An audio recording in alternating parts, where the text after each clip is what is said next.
क्या आपने कभी सोचा था कि एक दिन पश्चिम बंगाल की सड़कों पर बुलडोजर माफियाओं के खिलाफ चलेगा?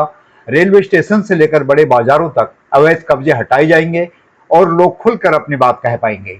कभी जिस बंगाल में राजनीतिक हिंसा, डर और अराजकता की खबरें सुर्खियां बनती थी, आज वही बदलाव की एक नई कहानी लिखी जा रही है।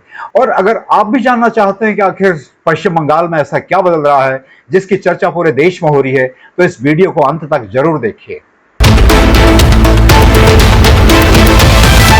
हाथ में पत्थर उठाना, पत्थरबाजी करना और रिलीजियस नारा के साथ गुंडागर्दी करना, ये बंगाल में नहीं होगा, नहीं होगा, नहीं होगा। पश्चिम बंगाल वह भूमि जिसने भारत को वंदे मातरम दिया, जिसने स्वतंत्रता आंदोलन को नई दिशा दी, वही बंगाल पिछले कई वर्षों से लगातार राजनीतिक संघर्ष, भ्रष्टाचार और हिंसा के आरोपों में घिरा रहा।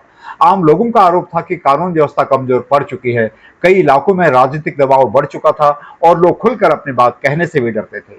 सोशल मीडिया पर आए दिन ऐसी खबरें और वीडियो वायरल होते थे जिनमें बंगाल की स्थिति को लेकर गंभीर सवाल उठाए जाते थे। लेकिन दोस्तों, सत्ता बदलने के बाद अब तस्वीर बदलती हुई दिखाई दे रही है। नई सरकार ने आते ही प्रशासन को साफ संदेश दे दिया, सरकारी जमीनों पर कब्जा करने वालों को बख्शा नहीं जाएगा।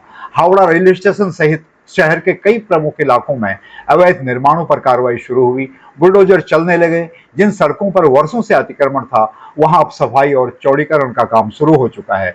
शहरों की दीवारें रगी जा रही हैं, बाजार व्यवस्थित किए जा रहे हैं और प्रशासन लगातार यह दावा कर रहा है कि बंगाल को एक नई मॉडल राज्य के रूप में विकसित किया जाएगा, यानी कि अमार सोनार बांग्ला की तर्ज पर।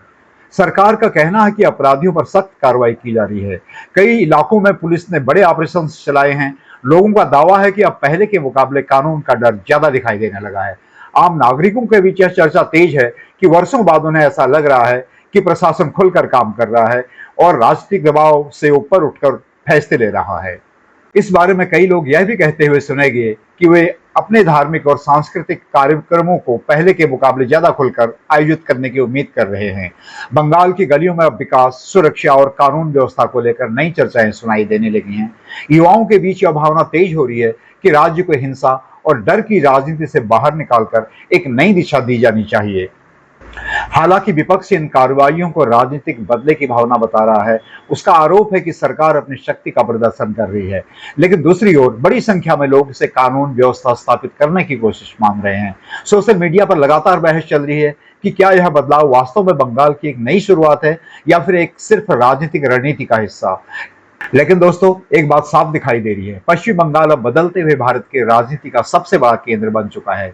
यहाँ जो होगा उसका असर आने वाले वर्षों में पूरे देश की राजनीति पर दिखाई देगा और शायद इसी कारण आज पूरा देश बंगाल की ओर देख रहा है, क्योंकि बंगाल सिर्फ एक राज्य नहीं, भारत की राजनीतिक दिशा तय करने वाली धरती भी है।